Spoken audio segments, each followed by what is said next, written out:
Hello అండి, welcome to flavours of our kitchen. Idli dosa అనగానే కొబ్బరి చట్నీ, పల్లీల చట్నీ కామన్గా చేసుకుంటాం. నెక్స్ట్ టైం ఎప్పుడైనా ఈ క్యాప్సికమ్ చట్నీ ట్రై చేయండి.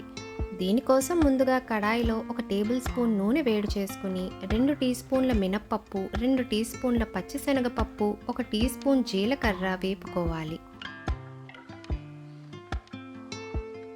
ఇప్పుడు ఇందులోకి పెద్ద ముక్కలుగా కోసుకున్న ఒక చిన్న ఉల్లిపాయ, 5-6 వెల్లుల్లి రెబ్బలు, 5-6 పచ్చిమిర్చి వేసి ఉల్లిపాయ మగ్గే వరకు వేపుకోవాలి. మామూలు చట్నీ కన్నా క్యాప్సికమ్ చట్నీలో పచ్చిమిర్చి కొంచెం తక్కువే పడతాయి, ఎందుకంటే క్యాప్సికమ్మే కాస్త ఘాటుగా ఉంటుంది కాబట్టి. ఉల్లిపాయలు మగ్గాక ఒక మీడియం సైజ్ టొమాటో, ఉప్పు వేసి టొమాటోని మూత పెట్టి మగ్గనివ్వండి.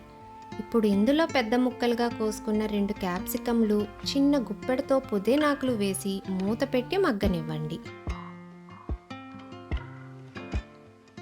స్టవ్ ఆఫ్ చేసుకుని చల్లారిన తర్వాత కాస్త చింతపండు వేసి మిక్సీ చేసుకోండి. మోస్ట్లీ ఇందులో నీళ్ళు అక్కర్లేదు. టొమాటోస్ ఇంకా క్యాప్సికంలో ఉన్న వాటర్ కంటెంట్ సరిపోతుంది. ఒకవేళ కావాలంటే కాస్త నీరు యాడ్ చేసుకుని గ్రైండ్ చేసుకోండి. ఇప్పుడు ఇందులో ఇంగువ, ఆవాలు, మినప్పప్పు, కరివేపాకు పోపు వేసుకొని సర్వ్ చేసుకోవడమే. క్యాప్సికమ్ అనగానే అది పసరవాసన వస్తుందని చాలామంది అనుకుంటారు, కానీ ఈ చట్నీ అస్సలు అలా ఉండదు, చాలా బాగుంటుంది. రెసిపీ తప్పకుండా ట్రై చేయండి.